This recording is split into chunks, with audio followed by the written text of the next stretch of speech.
Morning, everyone. Welcome to the January 25th, 2022 meeting of Henderson County Fiscal Court. We're glad you're with us this morning. And we will begin, as we always do, with an invocation, and Reverend David Clifford, Henderson First Christian Church, is here to lead us in prayer. Please stand.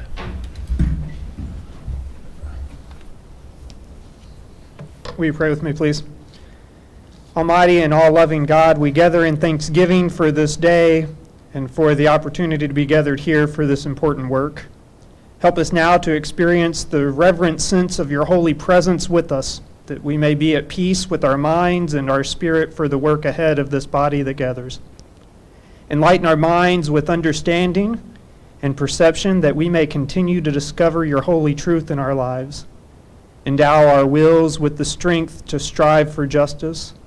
Fill our hearts with love for the peace you alone can give to us, that we may be at peace with one another. May our own individual lives serve the good of all people. I ask you, God, to bless this body that represents our beloved community. Grant that through their discussions and their decisions we may solve problems efficiently, we may enhance the well-being of our community, and we may achieve together a fairer and more united society. Help us all, O God, to reflect and share the goodness that surrounds us. Help us to win justice for poor and rich alike, to bring trust and friendship together in the midst of all of our differences. For we ask all this through Christ our Lord. Amen. Amen. And would you mind waiting one more minute and observing a moment of silence for former magistrate Herb McKee? Please join me.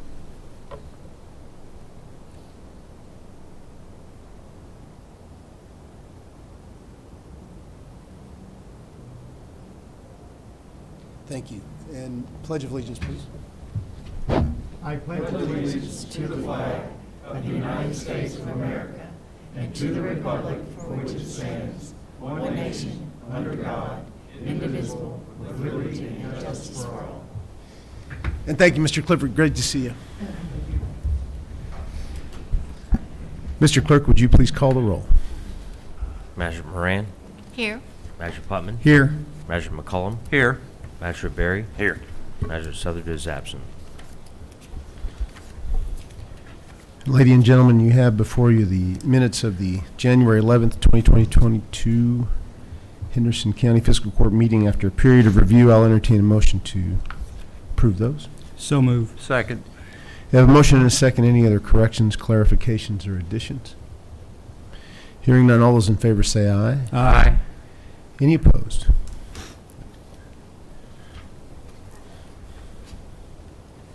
We also have the minutes of the January 13th, 2022 special called meeting. Those minutes are also in your packet. I'll entertain a motion to approve those. So moved. Second. We have a motion and a second. Any other questions, clarifications? All those in favor say aye. Aye. Any opposed? Okay, our judge's scholar, who we always love to celebrate, is with us in this meeting. It's from Jefferson School. Shiv Patel is with us, and if you want to meet me right up here, Shiv.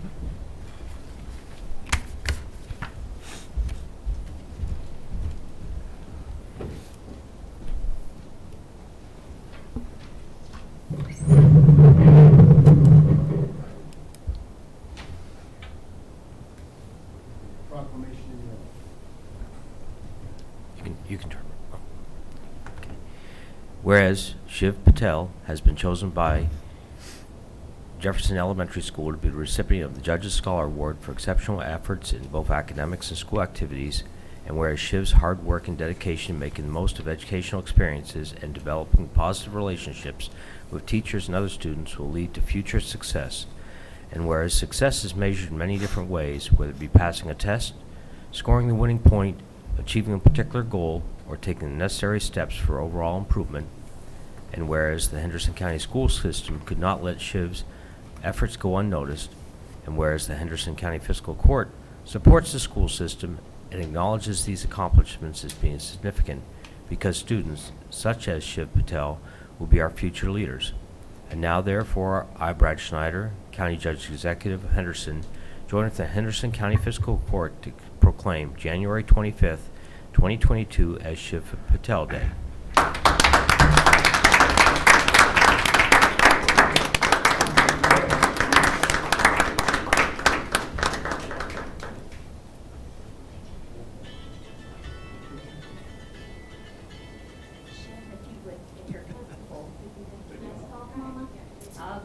Okay, there we go.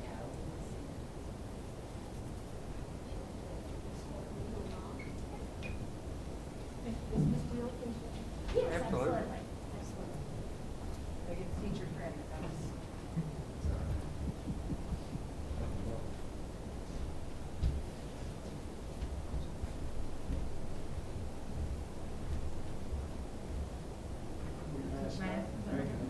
There we go.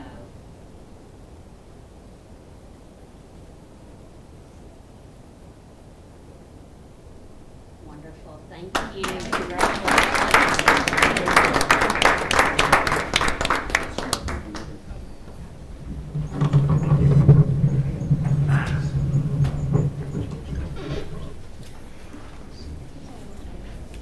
Hey, that's not the first time that's happened.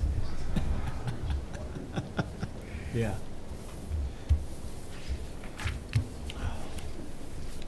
In the beginning, it happened a lot. Congratulations, Shiv, and congratulations to Jefferson and his family. I know you're proud. Okay, just before court started, we had a surface mine committee meeting, and I'd like Mr. Hubiak, as a representative of the committee, to kind of give us a summary of the meeting and some recommendations from the committee. Yes, we had a meeting this morning of Surface Mine Committee. In response to our last one, Mr. Barry Doss, representative of the bankruptcy receivership with ERP, gave us a presentation and answered questions that were requested by the Surface Mine Committee from last time. After the presentation, it was recommended and voted upon and approved that we would release the bonds that need to be swapped out and reduced to, is it Indemnity National? Is the replacement bonds, is that correct, Steve? Yeah, just Okay. perked up a little bit when you said the word release. We're Okay. substituting. We're substituting the bonds. Bond company. With one reduction, because there's been a release of one of the bonds. Anyway, that was the recommendation that was made by the Surface Mine Committee and is being presented to fiscal court today. And forgive me if I characterize this incorrectly, but one of the advantages of doing this, substituting the bonds from Chubb Group to Indemnity National, will create some revenue that will help us continue to reclaim pieces of the mined ground that need doing. And we've targeted 7 or 8 this year if we can. That's And, correct. that is the advantage of doing this and giving a little bit more flexibility to folks overseeing this work. So we have Barry Doss with us. Mr. Doss, did I characterize that correctly? Yes. Okay. It was a good meeting, and we hope to see as much progress as possible on these projects. So, any other questions? So we have a recommendation committee to go ahead and substitute the bonds as requested, and hopefully this will get us going on some more progress. We have a Judge, motion do to we that need a effect? motion to accept that? Yeah. So move. Second. We have a motion and a second. Again, any other questions? All those in favor say aye. Aye. Any opposed? Thank you. Thank you. And thanks, Mr. Doss, for coming down. Okay, next I'll call up Coroner Bruce Farmer with a slight change to our hospital lease agreement, which is actually to our benefit, and Mr. Farmer also has a couple of requests he'd like us to consider. Bruce? Thank you, Your Honor. First thing on my list is Deaconess Henderson has asked for an amendment to our lease agreement with them that we went into last July on a yearly basis. Basically, County Attorney Gold has reviewed it. The judge and I have met and talked about it. It's a no-cost deal for the coroner's office of the county. There's we've had discussion all along about a tray to catch anything in case we have a failure with the cooling unit like we had a couple of years ago, where this should help in that. And Deaconess is offering to pay for that themselves because this is going to be pretty expensive piece of equipment. It's stainless. It's going to be like 9 feet long, 4.5 feet wide, and about 3 inches deep. So, you know, it's going to take some welding and doing, and they're offering to do it at no cost to us. And also, I've come to the court. You all got a copy of it to look at. That's the first thing on there. The second thing is, somehow or another, we started doing this a year ago. Deacon has put me down as the responsible party, which we won't get into me being responsible, but I mean, it came around that because normally the judge signs all agreements. They did this. So the judge and I have talked about it. He has no problem with it staying as is unless you all want us to change everything over to make the judge the signee on. We'd have changed this plus the original lease agreement. So I'm here first to see what your all's thoughts are on possible approval of that. So, Mr. Farmer, if I may, so we've got two issues here. First is the amendment to the lease. I have reviewed that, and it is approved as to form and legality. The as Mr. Farmer said, the current lease that we've signed with them requires the county to put this in at our cost, and they're saying they're willing to do it. So this is a great lease amendment for the county. So that's a good thing. They did put down the coroner as the party to sign this. So a motion to approve this amendment to the lease and to authorize the coroner to sign it to bind the county would be appropriate. So moved. We have a motion and a second. Any other questions of Mr. Farmer? All those in favor say aye. Aye. Any opposed? Okay. Thank you. Next thing I want to talk about today is something that has really come up since the judge and I met, but he's been made aware of it. The cooler in question that the tray is going to be for was one that Methodist Hospital got on a Homeland Security grant years ago as free. Deaconess, needless to say, once they took over the hospital, got this. We had been using it already at no charge or anything. They, with the lease, after 35 years of not paying any rent or anything up there or anything about the cooler, the Deaconess suddenly, we had to go into the lease agreement for our office space, and then also we're paying rent on the cooler. The cooler is 13 years old. We're responsible for maintenance of the cooler. It goes through spurts. It's 13 years old. You know, your refrigerator at home is basically the same thing. You know, after a certain period of time and a lot of heavy use, you start getting there. We've gone back and looked, and between Schmidt's Refrigeration and the Treasurer's Office, in calendar year 21, the county has spent $1,831.57 on maintenance on this cooler. And I can tell you personally, and Mr. Jacobs will agree with me because he monitors our electronic temperature control. This weekend we had a lot of problems with it, and we had a busy weekend.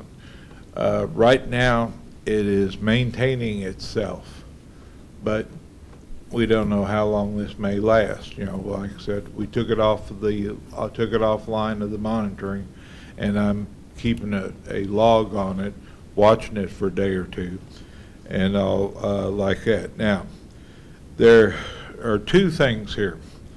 One is the unit itself has a top refrigeration unit similar to what you do at yours at home, but it's just bigger. It is mounted on top of this storage unit, which is heavily insulated and all. This thing basically can be done in two parts. There are a lot of people buy these. You buy the whole package, the cooler, the refrigeration unit. We have looked into just replacing the refrigeration unit because it's 13 years old. Since I first got looking at this a year ago, the price has gone up like everything else.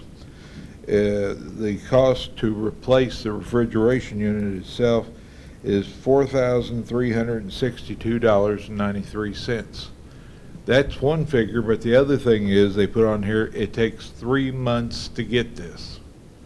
So no matter what we decide to do. Now, if we decide to talk to the hospital, see if we can buy it from them, or we go buy a unit ourselves. A unit ourselves, and I priced out the last one, was over $8,000. And right now, it'd probably be a 3-month lead time on it because it's basically the same refrigeration unit. So it's a piece of equipment that we use quite a bit. And whenever we moved from the hospital over to the old ambulance service garage, which the judge now has seen our facility, we're using one garage bay and and 2 little rooms that part of what the ambulance service used for years. The rest of the building's hospital storage. So the hospital made, arrangements, and they asked me about it. It's an ideal thing. It brings us out of the hospital building, so we used to have to move from time to time while they were doing construction. This building was only used for storage. It's right across from the emergency room. It makes it convenient for us for equipment wise and all, because we are doing things with the hospital that some of the people in administration don't know, and I'm trying to set up a meeting now that what we're doing, because I'm signing all their death provisionals for them because they have nobody who can do it. So I've taken that on, no problem. We've been supplying them with body bags because they're in the same situation as us. For the last 2 years, body bags have been a tough thing to get in the county. I've been fortunate, had a lead on some through the state. We've been using those, but that's about to dry up. I've been told. I've got bags on back order and all again now. Bruce, before we go much farther with that thought. Yes, sir. We have this initial request on the cooler. Yeah. And what I would like to suggest is that we instruct Coroner Farmer to go ahead and put in an order for replacing the refrigeration unit. If it's going to be 3 months either way, whether we buy new or we get a refrigeration unit, I would, and the refrigeration unit's half the cost.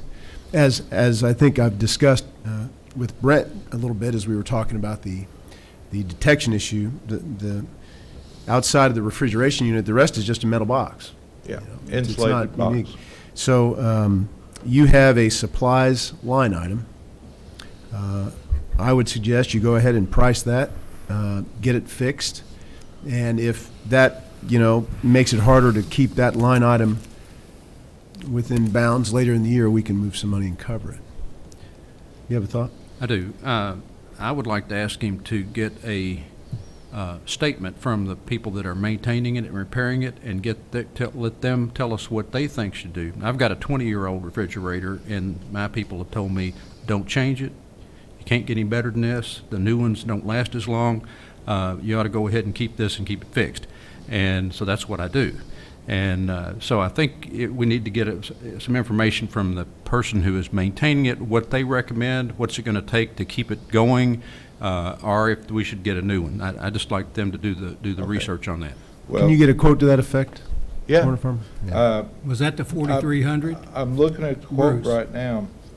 See what it says. It just says updated pricing. Freight would be additional. Okay. So you want a statement with their recommendation? Yeah, Okay. whether it needs to be replaced or, if they can keep it maintained with what they've got. I mean, refrigeration is not all that complicated. No. Now this Just is a compressor and fans and it's, and this is one of these you undo some bolts, lift it off, put a new one down there, screw it back down, and it works. I mean, it's not a rocket science. No, it's or not. anything like that. A complicating factor is this new remote detection device we have on it now to make sure that corner farmer gets alerted if the temperature rises at all, Right. to avoid the accident we had a couple of years ago. Were you thinking that that interfered in some way with the cooling unit over the weekend? No. Okay. No. And it got so that it sends out alarms to our cell phones and all.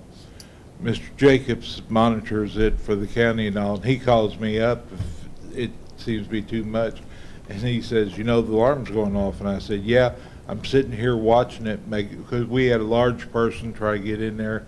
We had to keep the door open longer. And I said, I'm sitting here watching it, making sure it's going down before I leave. So we were monitoring it ourselves on top of, Okay. with the remote monitoring.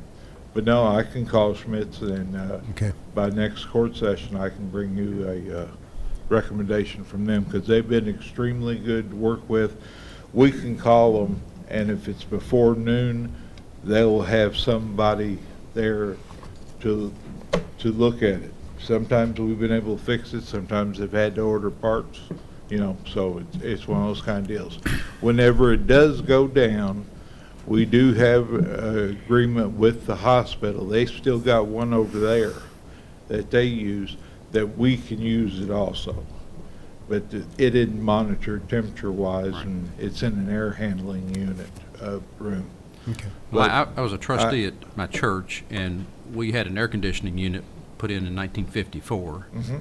And once again, the people that maintained it said, they don't make the compressors like this anymore, and we didn't have to change that till 2016. So we kept it and ran it until it finally gave up, and then we replaced it. But Yeah. listen, I just want to know what your refrigeration people say we need. Oh, no problem. It's like, my father was in the lawnmower business years ago, and he always said one of the best mowers around, if you could get a hold of one, was a Craftsman.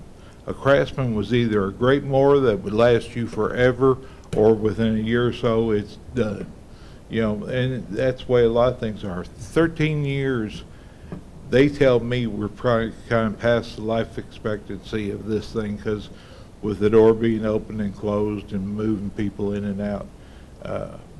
Yeah, I've talked with them several times, and they've been over, and I'll get a statement. Okay, they may just be able to change the compressor out and give you another 10 years. I mean, that's the information I want to know. I've got the breakdown of everything we've done this year. They found a small leak.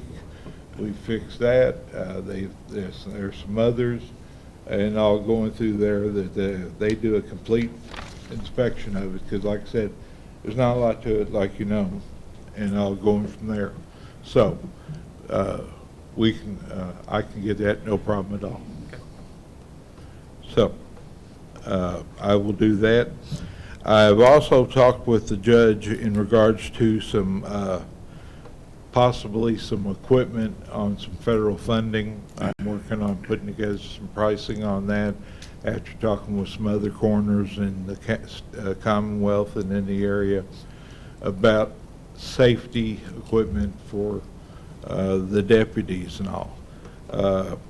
We've ordered a shelving unit for our van.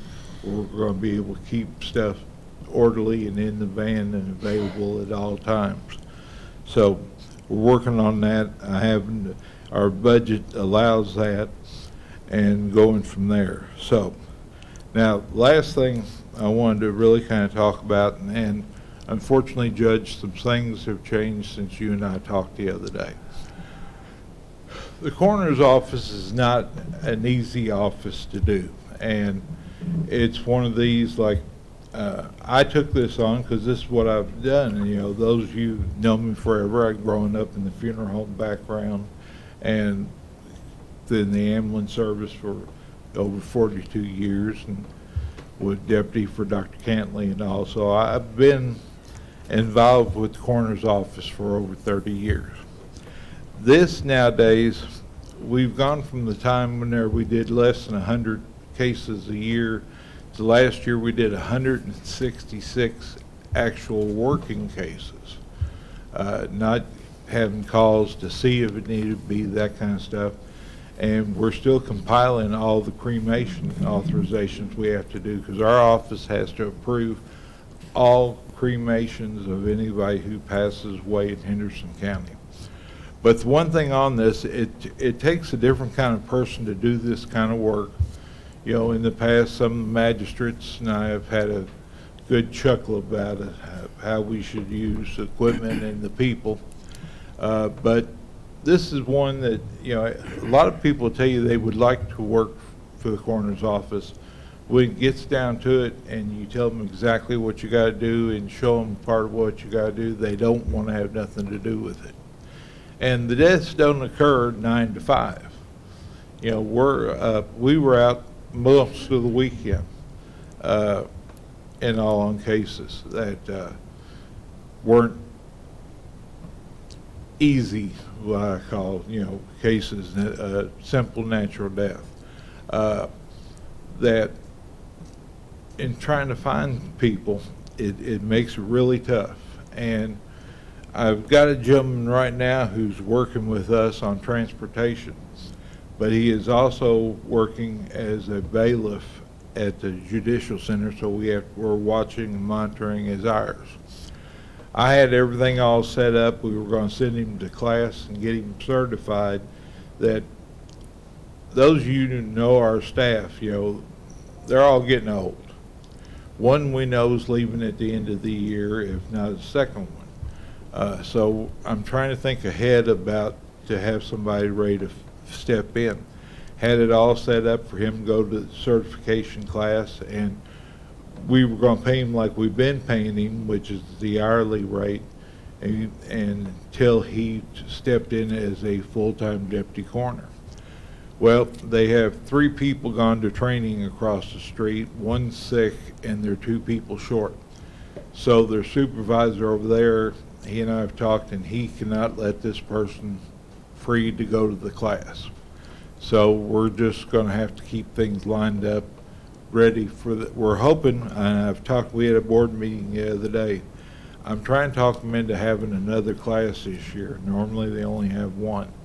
If we have a second class, I can get them in that one. If not, it'll be next February. And there's several coroners who are retiring. There's always a couple that get defeated and all, and so it's going to be a pretty full class. So I was trying to think ahead of time and all on this, and I just wanted to make you all aware of it. You know, this isn't an easy job, by no means, and those of y'all who know it. We have to go out, pick up friends, you know, people we know that have been involved in accidents and all like that. We're the first line of helping a family. And I've always said, there's only so much we can do for the deceased. It's the families we're there to help to get the process started. But this isn't, you know, I'm finding more and more people younger than me who are passing away. And then, like I said, dealing with friends. So I'm trying to think ahead. I would just like you all, you know, make you all aware of it. Like I said, I've talked with the judge. I think we can make this thing work where we're not going to have big shifting going on there. So that was more of an informational thing right at the moment. I thought we were going to see about making a motion to send this person to get him sworn in and send him to training, but we can't do that right now. So that is basically my report, and I thank you all immensely. Did you decide on the name on the lease? I mean, we talked about it, but we didn't. We voted on it. That was part of the motion That was part of the to motion, let him okay. do that, yeah. Yes. So, we've developed a good relationship with several of them in the Deaconess administration area, and we'll keep working with that to keep that going, and our staff doing what we're required to do under statute and all for the people of Henderson County. And I thank you all for all your support and all over this, and this was just partially just to make you aware of where we're standing at. So if anybody's got any questions, I'm more than glad to try to answer. I know I talked too long, which is making faces at me. No, thank you, Bruce. Thank you, Bruce. I appreciate it. So- Good job. Thank you all. Send our compliments to your team, Bruce. That face was the face of love. We go back too many years. We've known each other too long. Next on the agenda, we have a review by Fiscal Court of a new firing range license agreement with the City of Henderson, which runs our firing range, involving the detention center. And we already have an agreement in place for our Sheriff's Department to use the firing range. The city has a new bit of contract language with the detention center. Steve, have you reviewed the? I've reviewed the agreement, and it is approved as to form and legality. One thing to note is that there's a rental cost for our the detention center using the range, $200 a day. Mr. Todd is here from the detention center. Anything you want to add to this? Yes, sir. I just know that Come up. Yeah.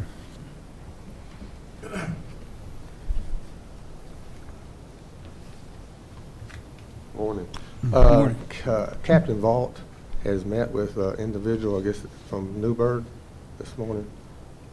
I just know that he was talking with some individual about the fire range.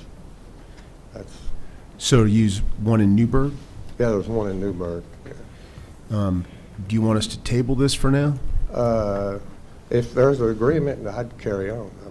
Okay. And Yeah. obviously, $200 a day Right. charge would come out of the detention center's budget, but do you use it very often during the course of the year? Can't imagine. A couple times, I'm Couple sure, times. yeah. Just for Yeah, recertifications? recertification.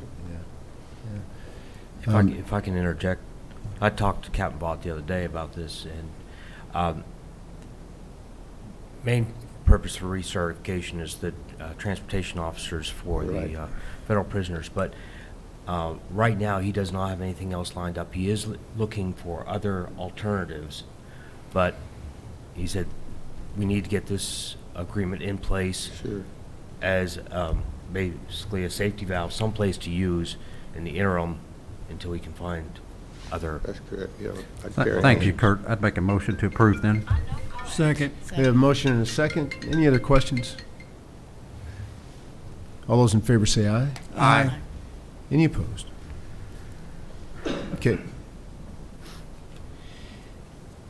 Next, we're going to get recommendations from Mr. Hubiak on several bids.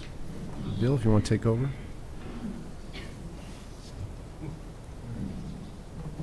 Okay, the first recommendation I'm gonna have is for fuel bid, annual fuel bid. We only had one bidder, as like last year, and we have reviewed the bid from Home Oil and Gas, and it's our recommendation that we accept this bid from them for the fiscal year, well, it's for a calendar year starting February 1st up through, I guess, January 31st of next year. Any questions on that one? I move to approve. Second. We have a motion and Okay. a second to accept that bid. Any questions? All those in favor say aye. Aye. Any opposed? And next?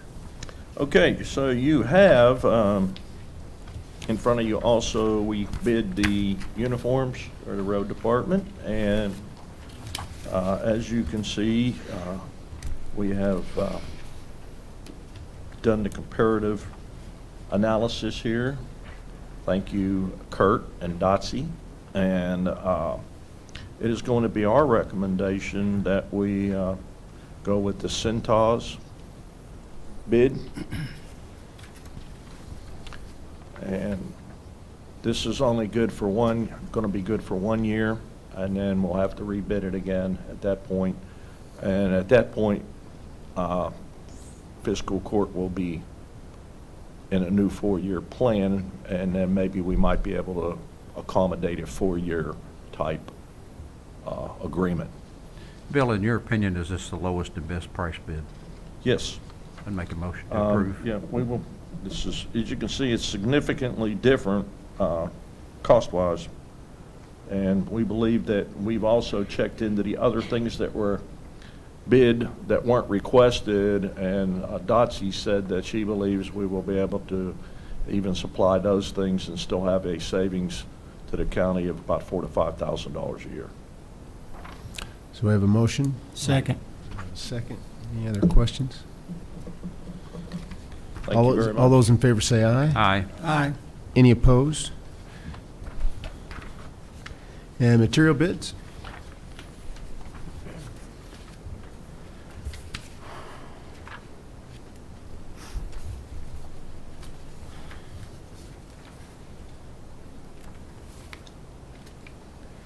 You gotta back up a little bit. Go down to concrete. There you go. All right.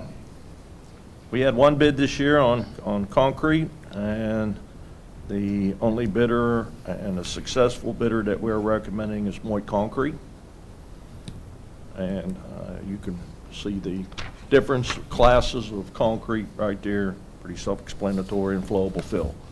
These are the items that we use. So it's my recommendation of the road department that we award the concrete bid to Moit. And once again, is that the lowest and best bid? Do what? Is that, once again, the lowest and best bid? Yes, it is. It's the only bid, but the prices really didn't change much from last year. Make a So, motion to you can see. approve. We have a motion and a second. Any other questions? All those in favor say aye. Aye. Aye. Any opposed? Okay. On to aggregates, which is our rock bid. Y'all looking at this right here and everything. We highlighted the successful bidder. One of the things that we have with the, we don't use very much 10-inch riprap. Hazex is a successful bidder, but last year when we used the channel liner, they had a lot of smalls included in with their riprap, and it was not conducive for us to utilize that type of material because it washes away too easily. So we opted to go with the next lowest bid, and we got all the channel liner that we used last year from Malzers, so, because it was sized correctly. This year, you can see what we have is the Malzer got the DGA and Class 2 and Class 3 channel liner, and they also got the mortar sand. That's wash sand that you use when you're pouring the concrete, things of that nature. Audubon Sand and Gravel was successful in the 3s, 57s, 68s, 9Ms, and the fill sand. So it would be our recommendation from the road department that we utilize all the yellow highlighted numbers as the successful bidders. Make a motion to approve. Motion and a second. Any other questions? All those in favor say aye. Aye. Any opposed? Okay. All right. As you can see, we're at culvert pipe. We only had one company bid this, and there has been a huge increase in petroleum-based products, as you can see, over last year's pricing. And with that, we will have to adjust our cost for installation of the pipe by the county road department also. Because the smaller pipes from 10, 12, 15, and 18, or 10, yeah, went up about, well, $10 a foot up, you know, the 10 and 12. And then we went up to 20-something and then even more. So everything has to be adjusted accordingly. So, because basically what we do is we figure up the cost of the pipe, the cost of the rock, cost of the riprap for the installation.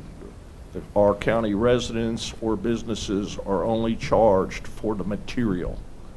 That way we ensure that the installation of the culvert is done correctly, the ditches are cleaned out on both sides.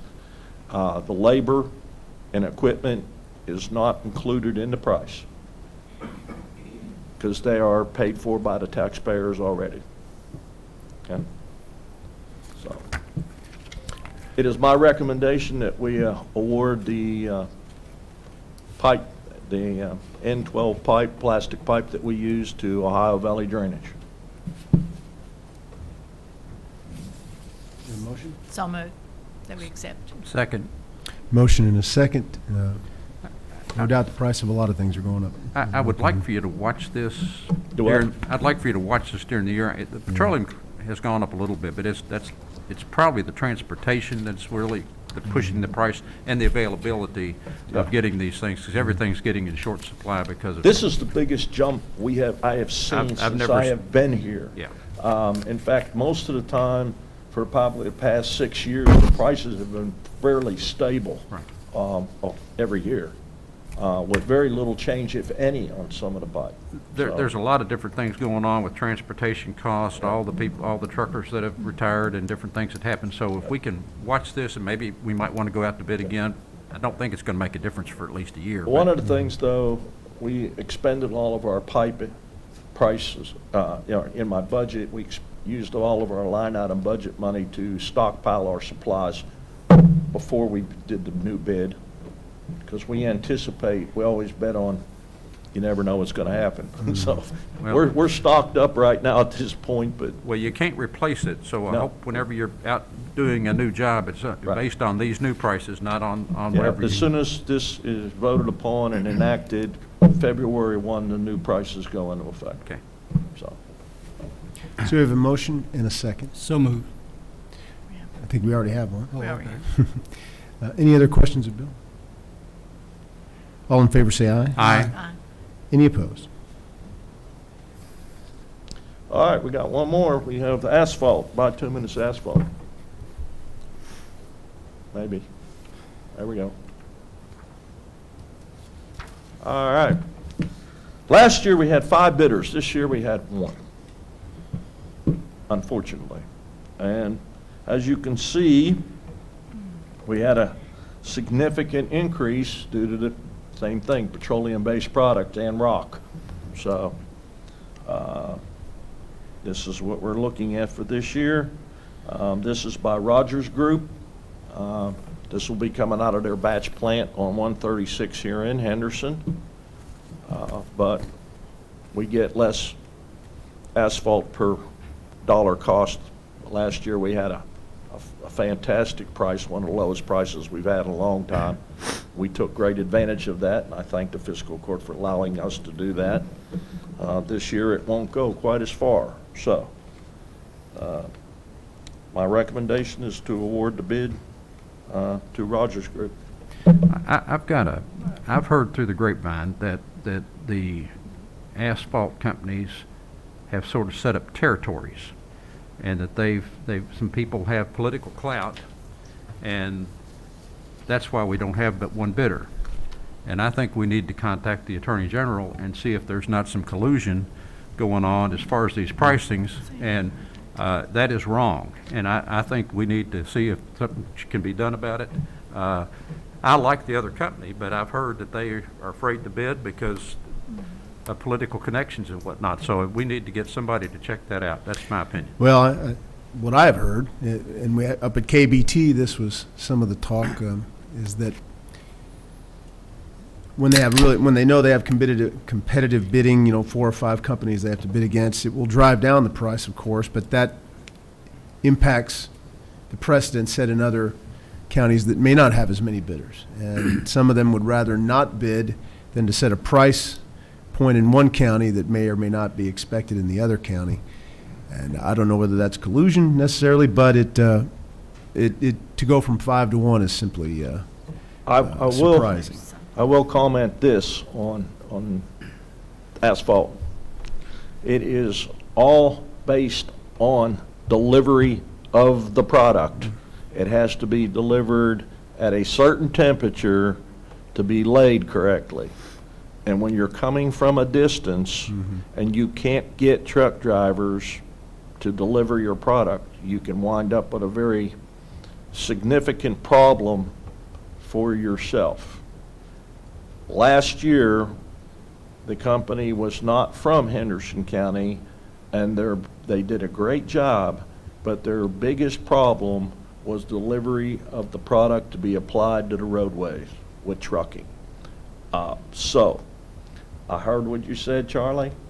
I would love to have seen 5 more bids this year like last year, but I also understand that they are also having to look at, if you're looking at these petroleum-based products going up, that also affects the price of your fuel on the delivery, on your equipment, and everything like that.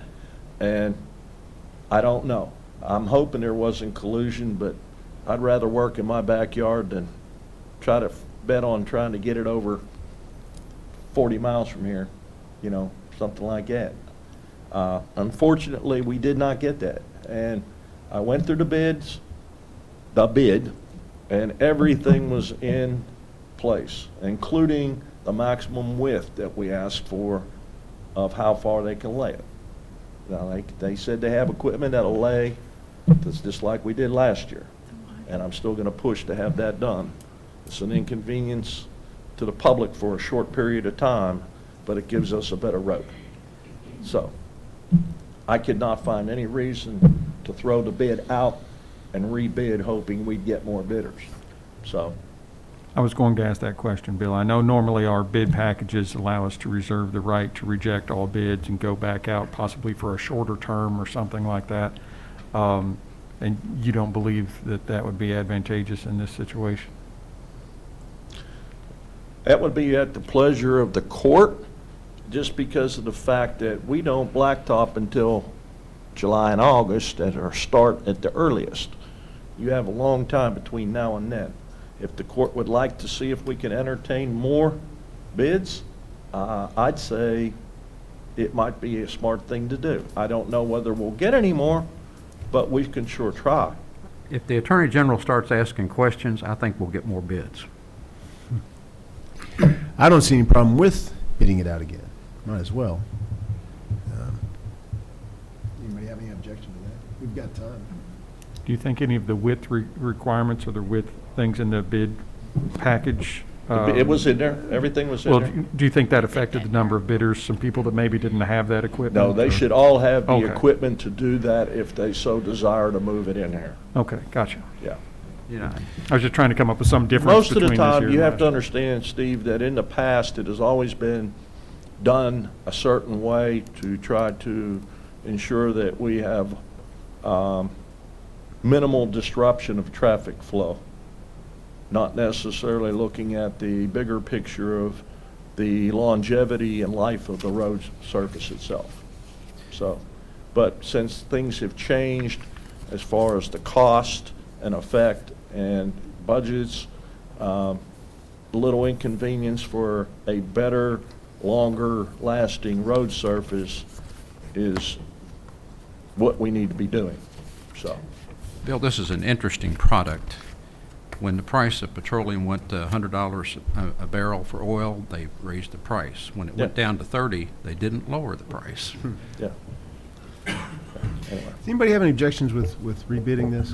No, I And, believe we got you an know, agreement, Judge, to resubmit for, Yeah, our For clerk bids, suggested one more waiting time. even longer in the year to maybe see, maybe get into May or June to rebid it, see what the prices are doing. All I can do is, if the court decides to want to rebid it, I can assure you that I will hand deliver a bid package to the 5 bidders that we had last year to see if we could maybe get a response.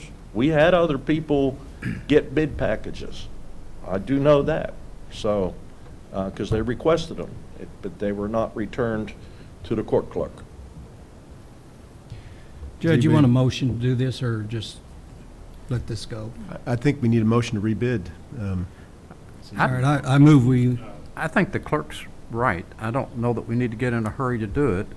I may be totally wrong, but I think with this surge in with the Omicron we got, I think it's going to start going down in February. I think things are going to get a little bit better, back to normal, because all the people that didn't take the vaccines, 80% of the people that are getting it now are not vaccinated.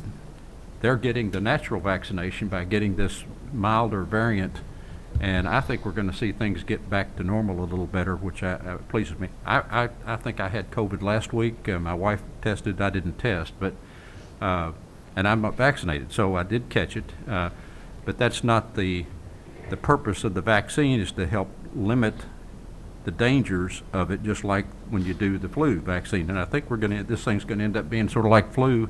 We're going to have to live with it. And as our economy gets back together and you got more things going, I think we might see things, truck drivers, people going back to work. I think it may be a better time to do it, maybe in May or something. What do you think about that, Mr. Hubiak?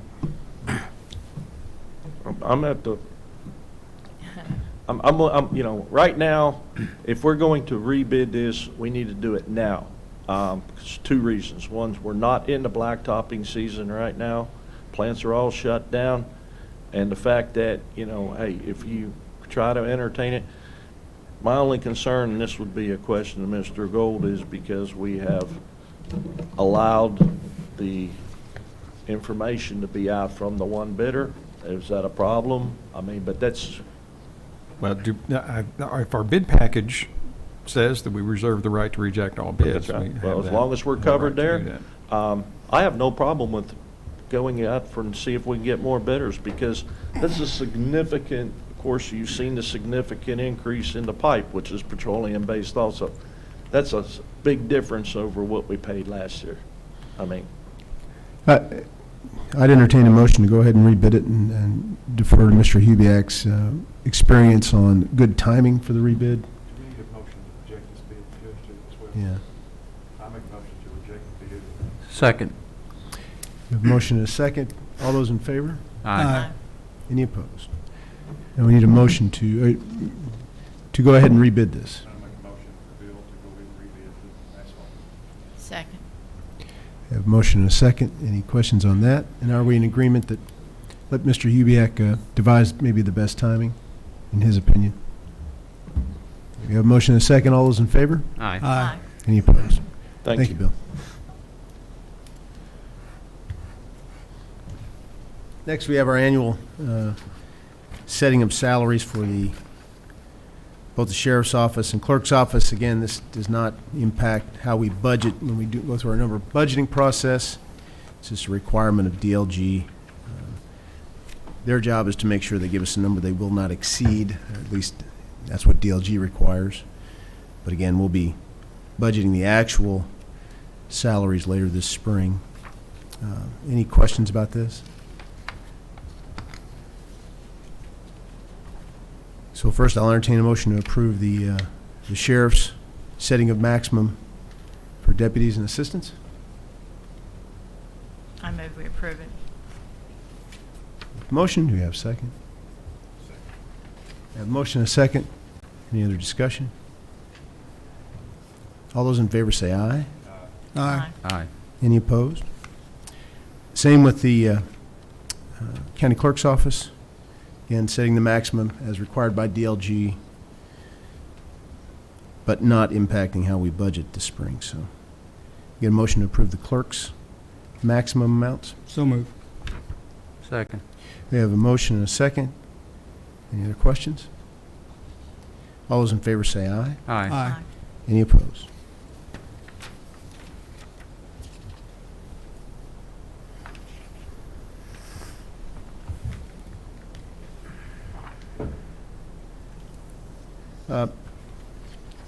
We have our animal control reports. Sherry?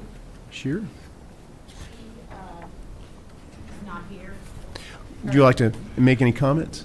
Her daughter got live flighted to Louisville. In the month of November and December, we had 44 stray animals. 23 of them were returned to their owner. We are taking in quite a few emaciated dogs in the county, which means they are literally starving them to death. And 2 horses. We need to push for more education for cold weather precautions and proper feeding and shelter in winter months. We're just letting our animals die, people.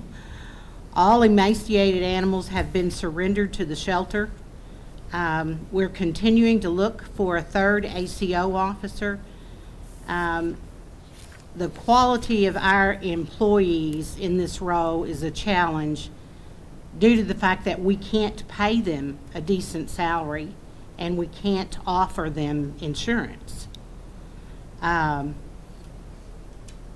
Currently, we have 2 full-time ACO on staff.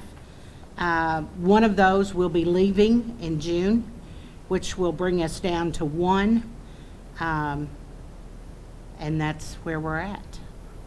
We need some stiffer laws where it comes to domestic violence and animal violence. We just do. Has anybody been charged with cruelty to animals? We have a pending case on the horses. I think people are smart enough to know when they need to feed their animals, I think. Well, you would think so. Yeah. And you would think if they were in a mud pit that there was nothing there for them to forage. We did lose a 6-month-old foal from starvation. And there's nothing worse than watching an animal eat itself. And that's what happens from the inside out. And it's really hard when we find someone with charging them because they've starved their dogs or their cats to death.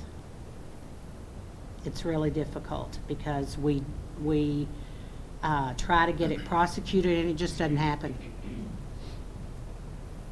You have proof problems, I think, is the problem with the,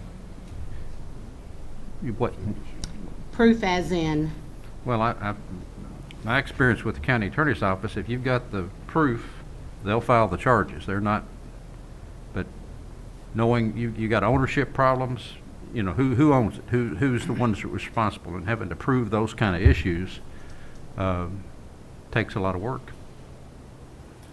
I would also push back on the idea that these don't get prosecuted. We've taken several of these cases to trial and received jail sentences on people that have tortured and abused their animals far in excess of what you see around the rest of the state. We take this very seriously. I don't understand why you would think that these things don't get prosecuted. We push for jail time on these quite a bit. We've worked with the Humane Society to create the BARK program, which is a diversion program to help people build animal responsibility and knowledge.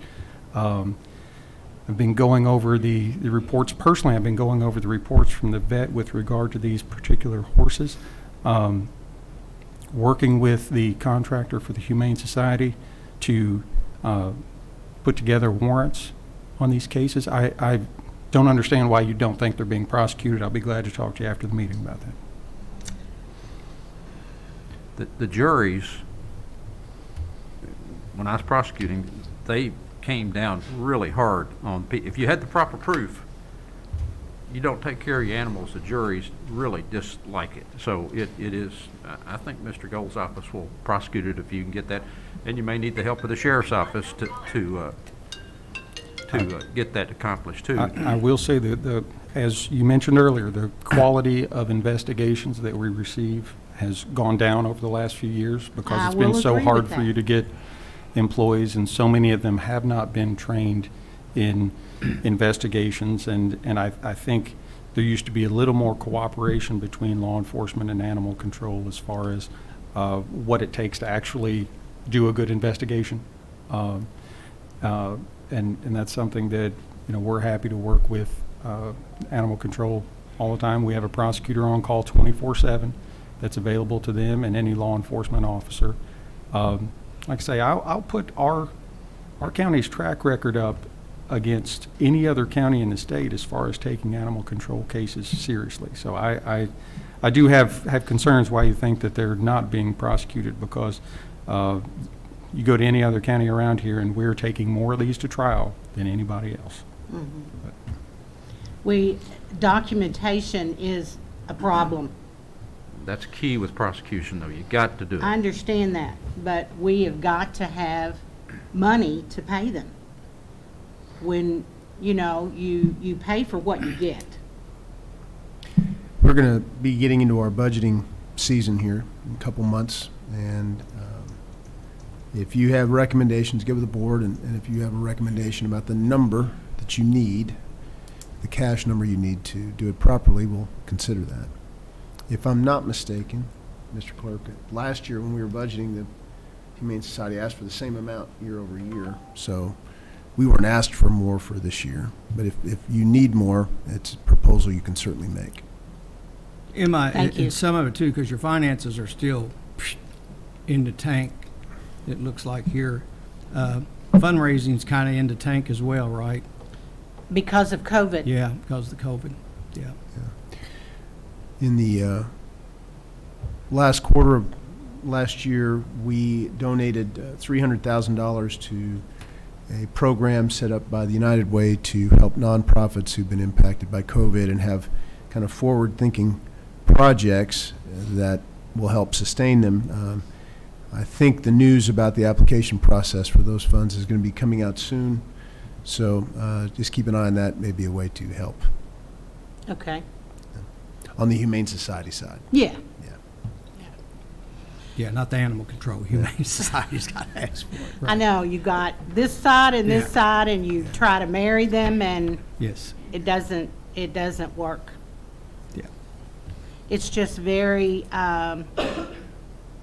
painful when you see these animals starving and neglected, and Understand. Well, I know you're very passionate about animals. oh, as yes, I am too. am. Yeah, Oh, I yes, know. I am. Emma's my neighbor. So- Anything So, else?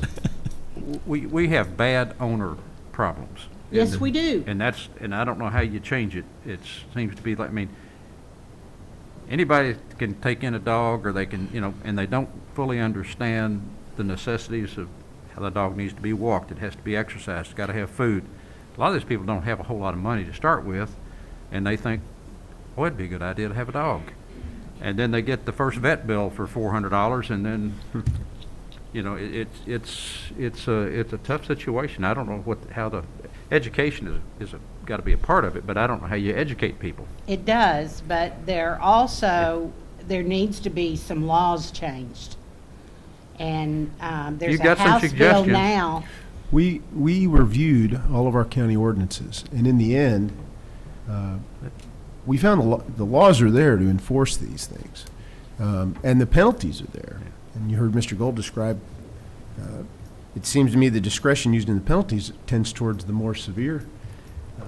The juries So, just yeah. don't like you. So I think the laws are in place, and there were actually very few suggestions from Humane Society for changing the laws in general.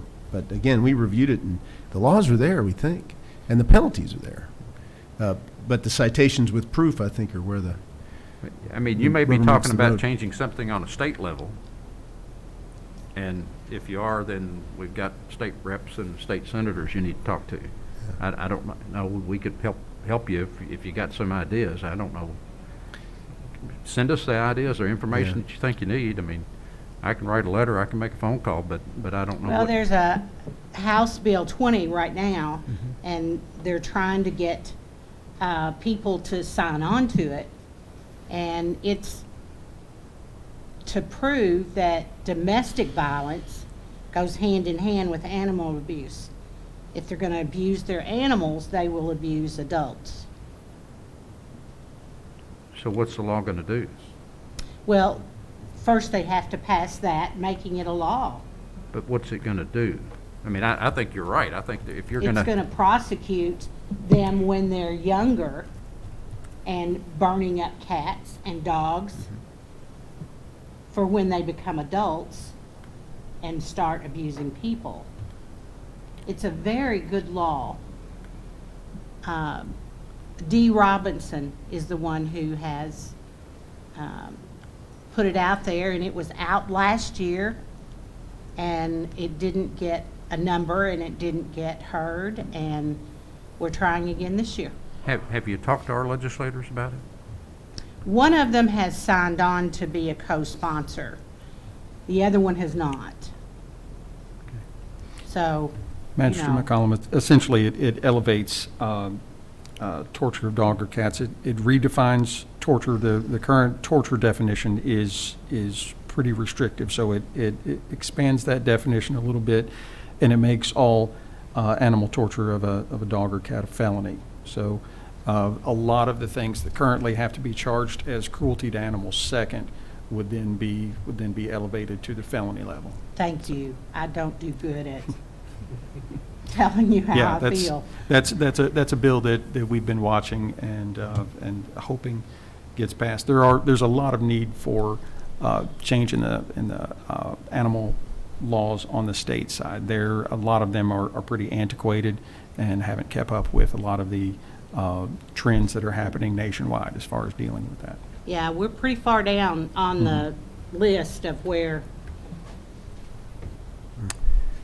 Sounds like that your folks maybe need some training on working these individual cases, like the horse and the starving dog and the dog that's been beat or whatever, I don't know. I mean, they charge, but you guys charge, you do the charges, right? Mhm. Yeah, so maybe they need, I don't know how to get that done. The sheriff has. I want to say something. I want to give them a draft.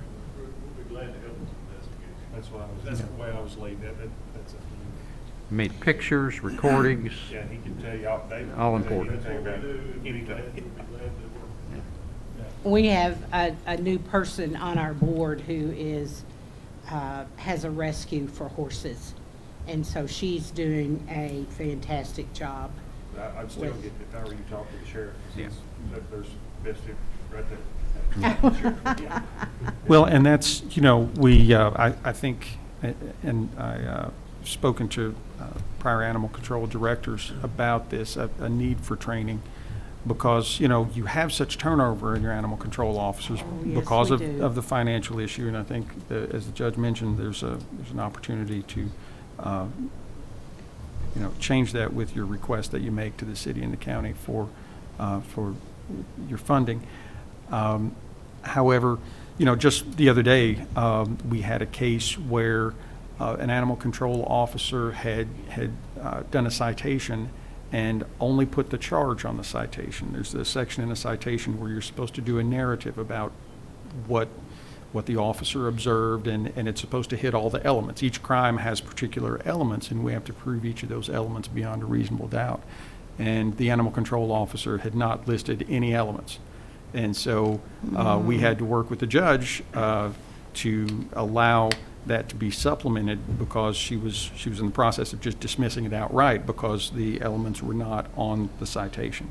And that's one of those basic things that it was probably just a training error, and it was a training moment for that animal control officer when we reached out and said, hey, you've got to do this. But I think there's some of those things that, especially in working with law enforcement and getting kind of some of those investigative tools and skills that could really make some of these cases a lot stronger.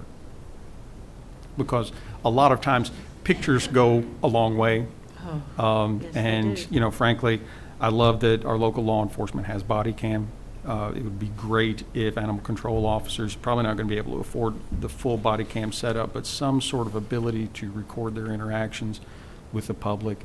So often, when they are interacting with these owners of the animals, they make admissions But those without video, without audio, those get lost, and that gets harder. And in 2022, everybody wants to see video and hear audio. The testimony, it gets harder just to go off of testimony. So We have someone getting bids now on the cameras. That's great. But they're just so expensive. But we realize that they're worth it. So, thank you Thank you. very Thank you, much. Next, we'll have Bernice Abner, give a County Clerk's report.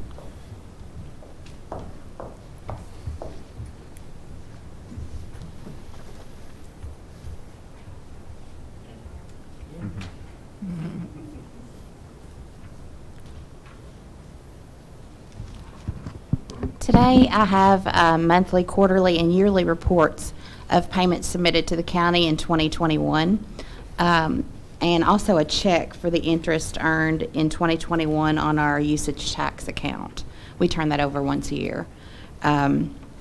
So for 2021, in December, excess fees in the amount of $118,961.96, with a total submitted to the county $159,656.95.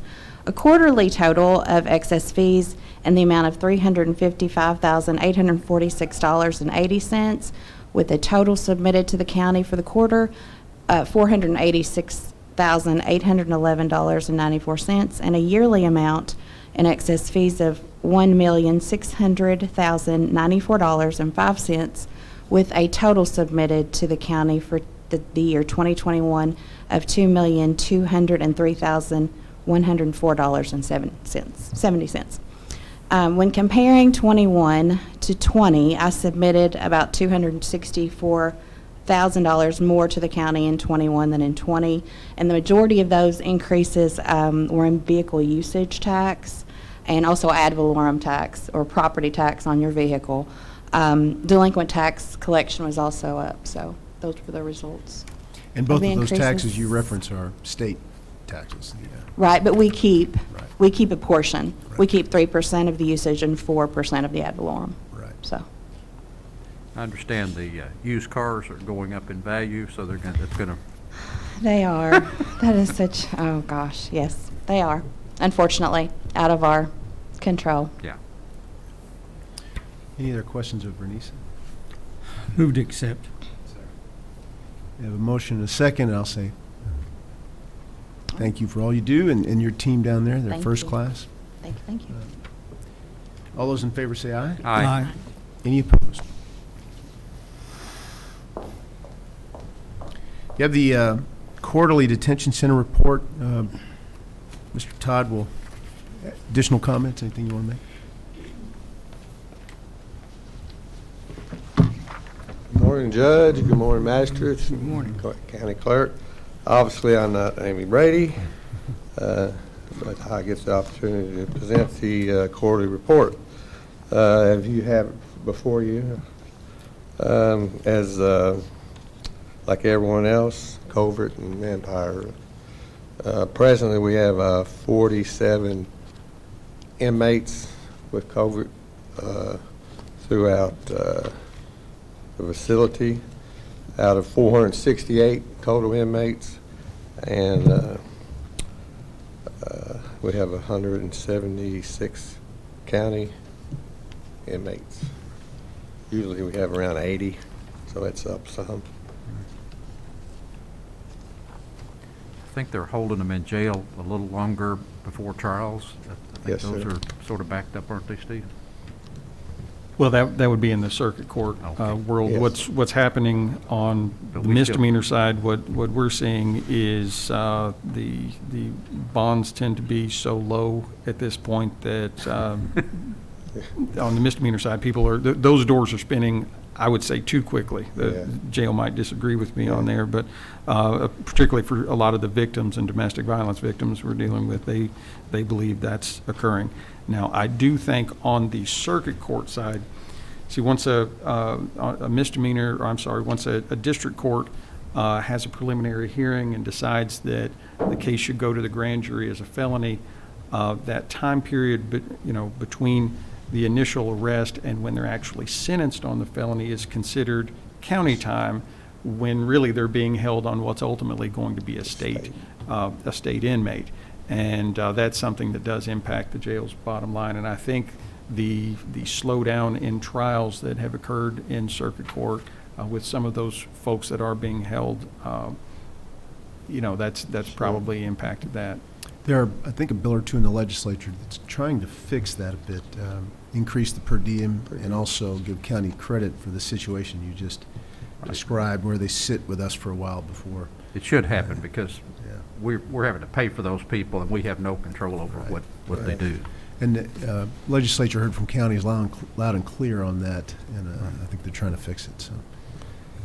Let's see, we have 11, well, I just got a text, we got one more. We have 11 staff that have them, that's COVID, so we're It's a never-ending doubling battle. up and working through it.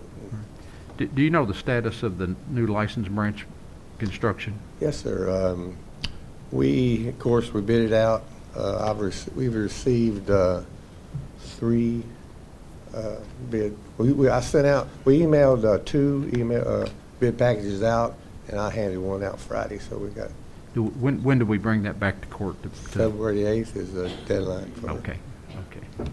And then, are we doing anything on the medical side? And we were talked about fixing and doing some remodeling, and I think Amy was taking that to the architect for a while, and first thing that came back, she said it was a Cadillac, way too much money, and I didn't know if we'd redone anything on that. Yeah, I think we're going to revisit that. Right Okay. now, we want to get our license.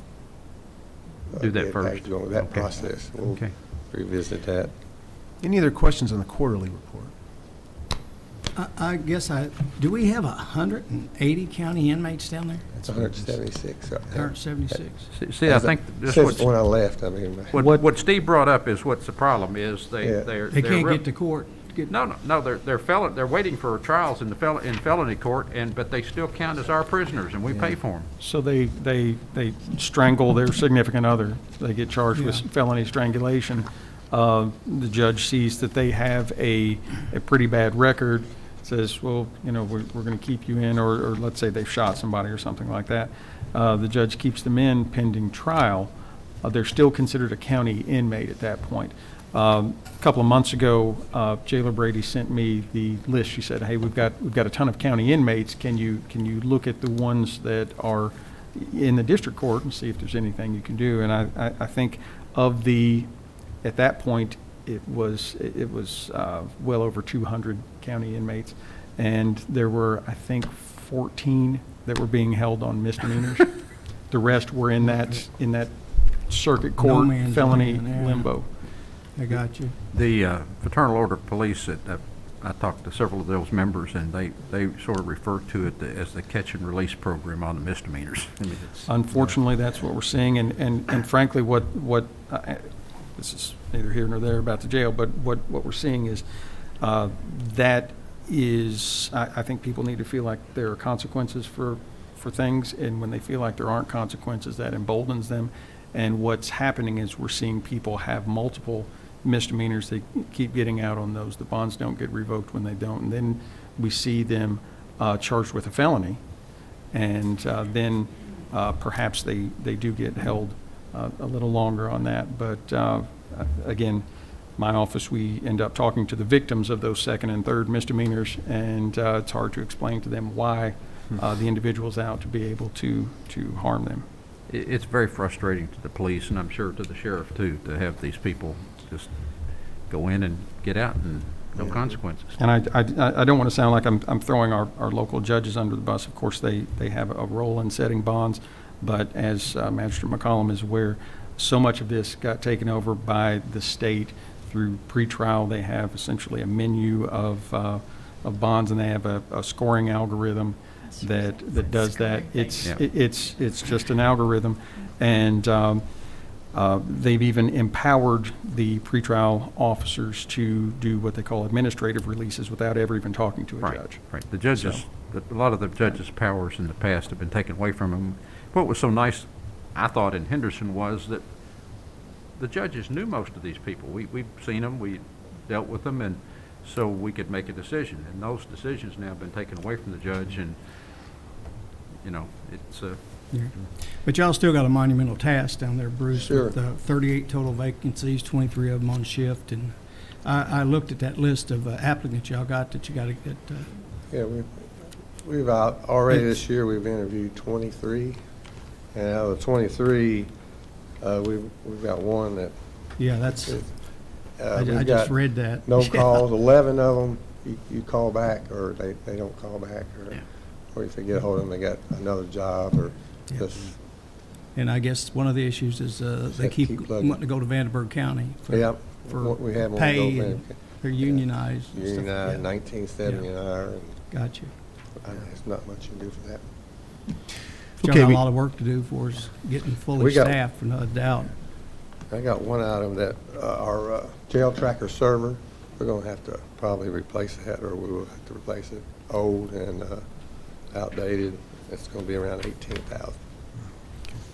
Other than that, we're in pretty good shape. Can we get a motion to approve the quarterly report? Second. Motion and a second. Any other questions?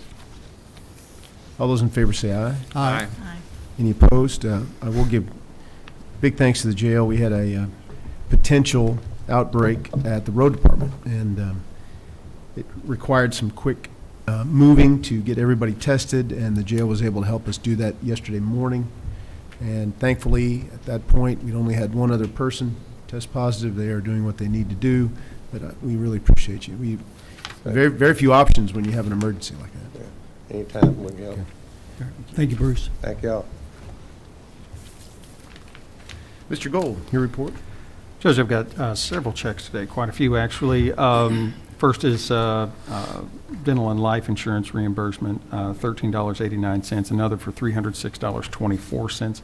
Health insurance reimbursement, $5,251. Aflac reimbursement, $148.31. Flow through from the city, $458.33. Jail fees, $56.25. Interest in the amount of $3.83, $20.19, $3.32, $2.01, that whopping interest there, $49.03, bringing today's total to $6,312.40, and the fiscal year total to date, $110,572.62.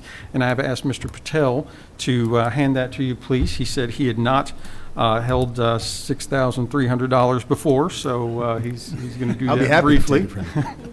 make a motion to accept. Second. Motion and a second. All those in favor say aye. Aye. Any opposed?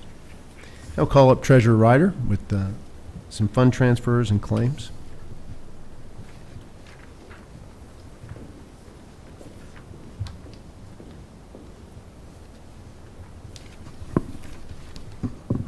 You have received the fund transfers, and these are as presented and are redistributing appropriations within the existing budget. Any questions on the transfers? We looked at those yesterday, or talked about them a little bit. I'd make a motion to approve. Second. We have a motion and a second. Any other questions? All those in favor say aye. Aye. Aye. And I will register an aye vote as well. As Mr. Berry had to step out of the room. Small break for him. He said he... Get it, it's been a long meeting. Next, claims. You've received your bank balances after paying claims today. Your day-to-day appropriation line should be at approximately 58%. I have no additional claims. Oh, wow. First time ever. And, Judge, I would move we pay the claims. So we have a motion to pay the claims. Second. We have a second. Any other questions? All those in favor say aye. Aye. Aye. Any opposed? Anything else? it. I'll Thank- say, looking at the total summary, we're on schedule, both doing well with revenue, on schedule with expenses. You heard 57%, 58% was the number, and we're doing well in that regard, especially overall, and with the general fund, we're right on target, so full speed ahead.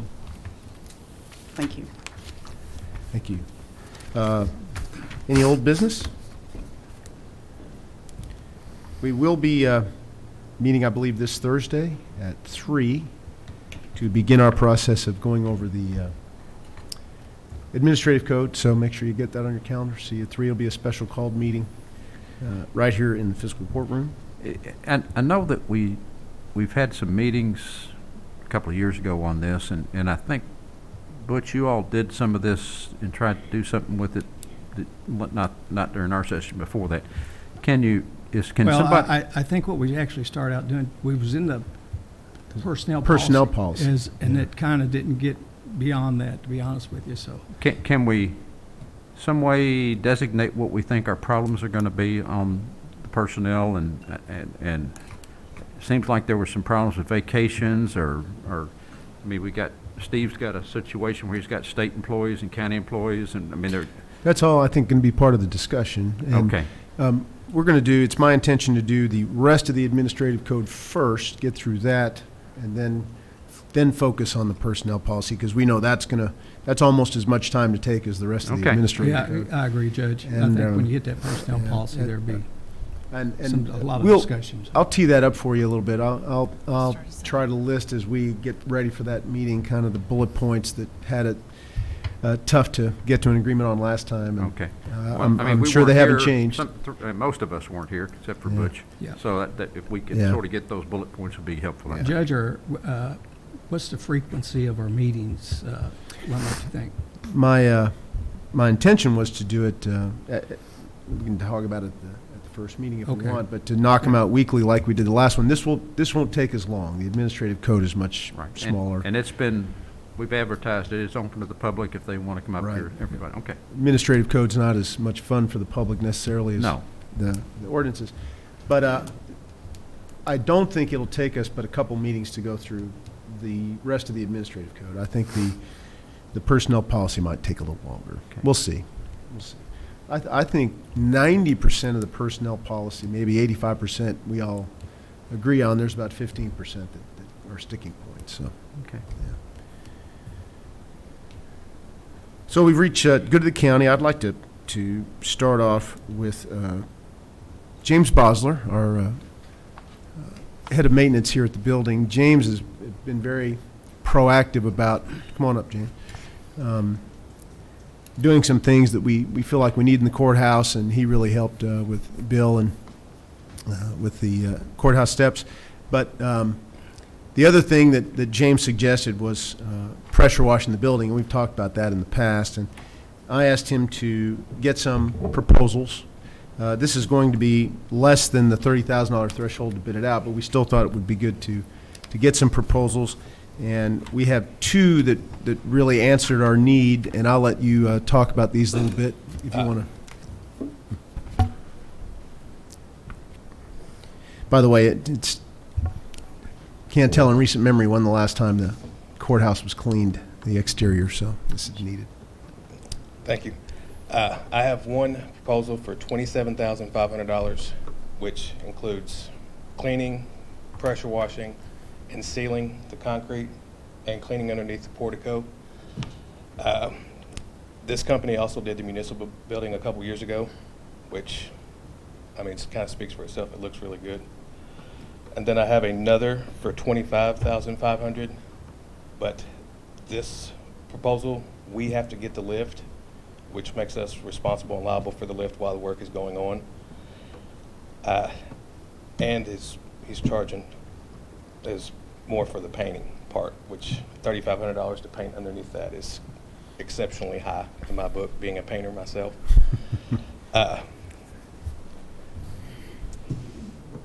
One company has multiple employees to tackle the job, whereas the lower budget proposal is only one person. So I think to do it in a timely frame, like manageable time frame, that we would go with the 27.5. Do they have insurance? Yes. Both of them do? I know the one does. The 27.5 does. The 25.5 I do not know, but I can find out. Okay. In the end, doing everything we know needed to be done, including the sealant. Yeah, as far as the overall scope of the work, the 27.5 is they've they're meeting all parameters of what we're looking for. Yeah. So two questions here.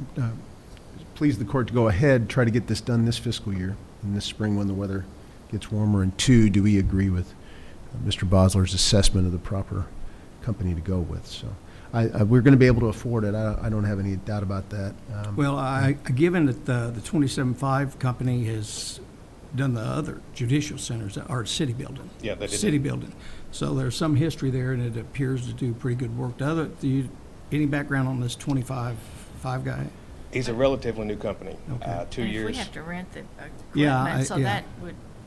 that's an iffy right Yeah. there. Yeah, that, to make us responsible and liable for the lift while the scope of the work is being done, yes. Yeah. Well, we wouldn't have any control over how long it took him, so we would have to pay for whatever period. However long it Yeah. is. It's, I believe it broke down, it was like $250 a day is what it would cost us to have the lift here on site. Yeah. The company that we would get the lift from is in Morganfield. They would bring it and drop it off, and they would be picking it up. But outside that, I mean, until the work was done, we would be responsible for making sure that it was taken care of.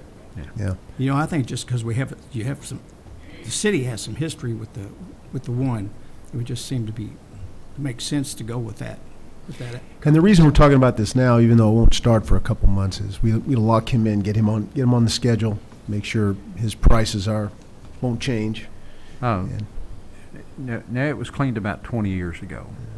And that, I believe, was the first time it was cleaned since the building was built. And the ceiling was real important because we had some of the panels, the limestone had sort of broken off, the water got infiltrated. Separate, yeah. And it separated. I think we may have had to replace some panels, but we also had to go back and re-grout the seams. I haven't really looked at it real closely, but they looked like they were still fairly good. Yes. So, but There are a couple spots on the sheriff end of the building that could be addressed, but outside that, there's not very many across the rest of the building. I hadn't looked at it, but we probably need to re-grout those before we seal it too. Yes. Okay. So, it pleased the court, move ahead with this project at the contractor that Mr. Bosler recommended.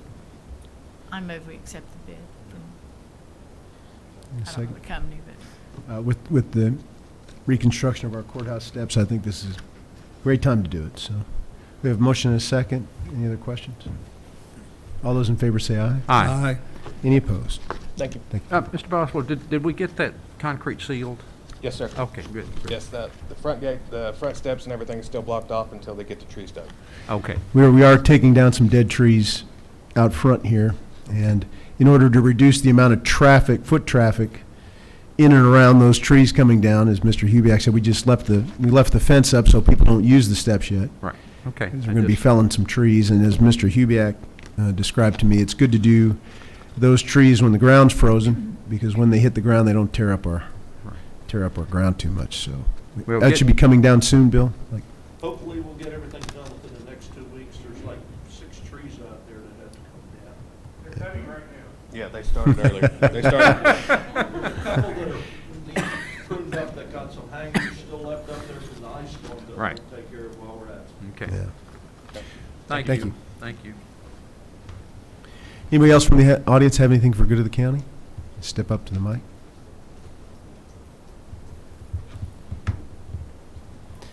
With that, we'll go around the horn here, and then we'll start with Master McCollum. Okay, thank you. I think everything, all my roads are in good shape and ditches are in good shape, since I don't have any. They're all concrete, and the city takes care of them for me. Everything is in pretty good shape. I'm pleased with our budget and where we stand. Butch and I talked about that yesterday, and I'm very hopeful, and I know there's a problem with masks, but they're to protect other people. They're not here to protect me. I had COVID last week. I think it's been the 10 days, and I wish that we would do that, but I think this big surge is gonna help us, and that's sort of what happened in the 1918 flu. It was real bad, and then it just sort of became less deadly, and if the virus kills its host, it can't replicate very well. So I think the same thing is happening now, and I hope that we're going to get back. I'm going to project in the middle of February. I think things are going to really start going down. But I think today in the paper it said last week we had 5,000 cases in this area, 2 deaths, and then hopefully maybe we can help have an initiative to help us have a better quality of life. That seems to be the people that are having the most trouble with. If you don't exercise, you're overweight, you've got diabetes, you got things like that, so we can help our community have a better quality of life. And I think Henderson is very fortunate to have the walking trail down by the river. I mean, people use it all the time, and it's very helpful. I'd like to see more of those kind of things for our community, and maybe tying in and working with the city on their new athletic field and property, and possibly getting some things to interconnect and working with the city on that. But everything's good in the 5th, and I appreciate everybody and what our officers are doing here in our community, Mr. Gold and the sheriff and the clerk. We've really got a good group of people, and I appreciate everybody's cooperation and working together. Thank you. Thank you. Mr. Berry? Thank you, Judge. I don't have much, but congratulations to Shiv over here. You're bored yet? It's exciting, isn't it? He looks like he's just excited over there. It's just part of doing the county business. It's not all exciting. Oh, I would think so. I would think so. Absolutely. Yeah. But congratulations, Shiv. That's good work, and you're getting to go to lunch and eat plenty. Eat all you can. There you go. Also, thank Bill. I got out yesterday. Bruce, I got a new respect for people that pick up trash. I'd love to see the jail doing that again one of these days, and hopefully they will. I went out yesterday with, we had some of the recycle people out there pick up trash, and I went out and helped, and we picked up 1 mile, and I was going to tell you what we got here. We picked up 40 bags, 240 pounds in 1 mile. That's a job. That's trash. That's trash. That's trash, right. And that is a job. One reason being it had been mowed. The county didn't do it. It had been mowed, and it was chopped up. And when you start picking it, you see it driving down the road, but when you get out there and walk in those weeds, it's unbelievable, the trash that's on the side of the road. So I got out. That's one reason I can't breathe today. I got out and picked up trash yesterday. So, and if the jail could ever start doing that again, hopefully one of these days we will. And that's a great thing that they were doing. So then thank you, Bill, for getting some help. And Nancy, well, you too. So Nancy's not here, so you thank Nancy for me. But other than that, I think everything's pretty good in the 1st District, Judge. Thank you. Thank you. Master Moran, I was going to immediately go to Tim, but he's not with us today. So. I'd also like to congratulate Shiv and his family and teachers. And I know it's not been an exciting day for you, but we've gotten a lot accomplished, so that part's good. So keep up the good work. It's only beginning, and we're very proud of you and all you do. As far as I know, all is well in the 2nd District. Master Putman? Thank you, Judge. So just congratulations, Shiv. Looking forward to having a big lunch, and we will order what we want. Have you decided yet where we're going? All right, that's good. Judge, I just want to give a heads up, just a comment about our nonprofits and what a great job they do in our community. This community gives a lot, and we try to help all of them. And this court has done monumental things, I think, as far as helping all those nonprofits work. And I think when Emma was speaking and he was talking about more money, maybe that's in the Henderson. What's the name of the organization? It's the Henderson Rebuild. And, I can't remember the name of that panel. But Emma, if you need it, I'll get it, and you just holler at me, and I'll make sure you get that information. But anyway, I just shout out for all the nonprofits and all the good things they do. And as Charlie, I think all my roads are good in the 4th. The city does a good job. Mr. Hubeck and his crew. I do have one, Rocks Road, that they take care of, and I appreciate that, Bill. Need to get that blacktop Yeah, Charlie said that, and I kind of agree with him. But anyway, all is good in the 4th, Judge. Thank you. You realize, Butch, that until you get 6 houses within a mile stretch I can't blacktop. Well, what's three? Is it? It's never gonna happen. But it's three out there, isn't it? It's never gonna happen. I can only hope. Not a surprise. Maybe it'll all change, Bill. Mr. Gold?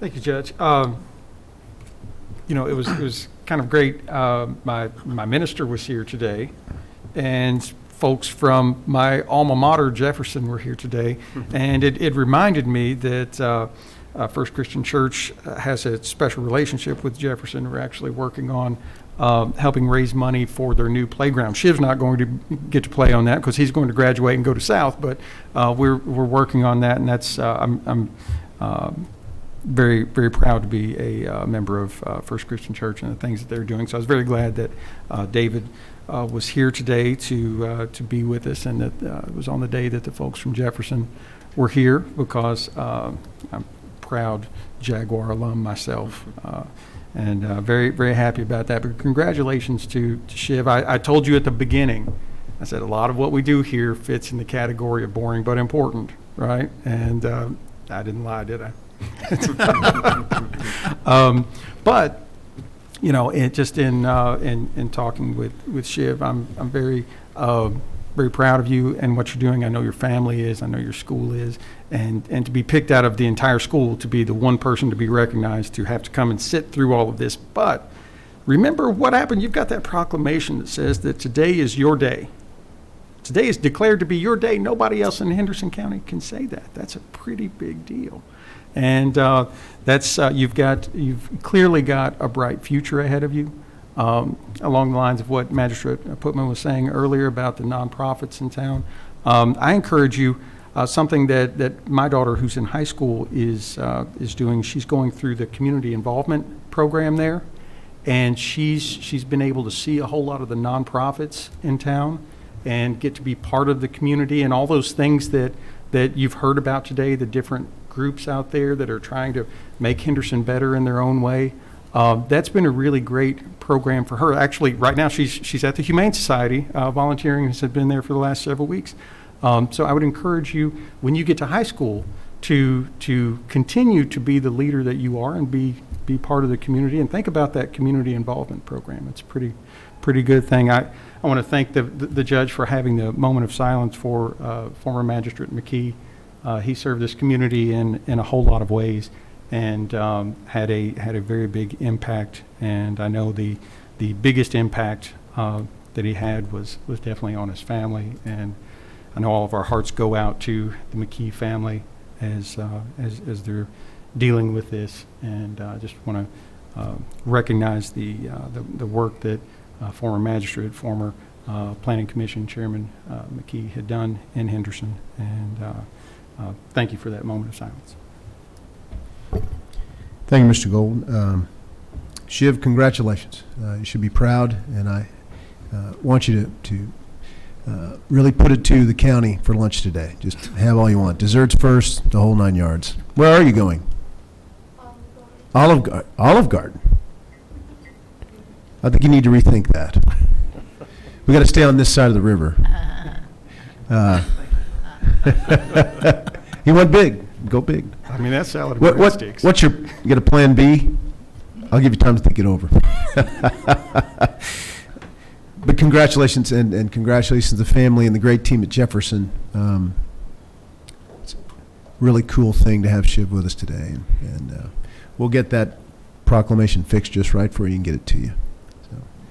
So, speaking of Nancy Watkins, I do want to really give her kudos. She's doing a great job. We have already far surpassed our recycling revenue line item this year already. She's really been, with a relatively small group of people, making that work for us. And I appreciate everything she does, including jumping in on things that don't necessarily require her to do it, and she does it anyway. It's a great example of the kind of spirit we have on our team at the county, whatever it takes. And appreciate her very much. Speaking of volunteers, I had a chance to MC the Extension Office's annual volunteer dinner last night, celebrating all the people who help all of their programs, which could not be implemented without the help of volunteers. And I will agree with the sentiments that one of the things that makes Henderson so special is what we're willing to give, both time and money and talent. And seemingly, as many of you know, because you serve on nonprofit boards, people will jump into the fray, do what needs to be done, plug the holes, and dream big and help make great things happen. And it's one of the reasons I love living here. And last night's dinner was really, the vibe was good. You know, there are a lot of challenges in our world, but here in Henderson County, people are doing good things that make them feel good, make other people feel good, and provide great services. I was at the Kentuckians for Better Transportation Conference last week, and one of the interesting things that came out of that was we scheduled a meeting with Secretary Jim Gray, our Secretary of Transportation, and Gary Valentine, who's the project manager on the I-69 Ohio River Bridge project.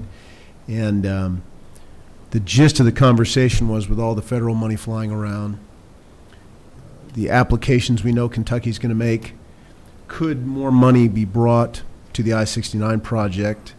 And if there was, would that speed up the timeline at all? And as you can imagine, Secretary Gray was non-committal. In the end, it's the governor and really the project managers that kind of figure that out. But you know, I think we planted a seed in their head.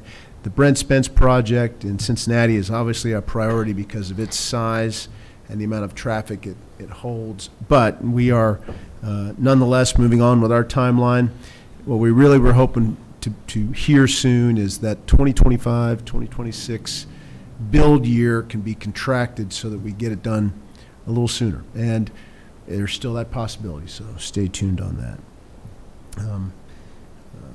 Condolences again to the McKee family. And I think we all pretty much here all know them and understand the last 2 years have been very difficult for them. And I wouldn't wish it on any family. But I know that Herb had people around him who loved him very dearly, and we're all lucky if we can say that. And he certainly did. And a former magistrate was noted, and we are keeping that family in our prayers. With that, I will entertain a motion to adjourn. So move. Second. Motion to second. All those in favor can leave. Lunchtime, Shill.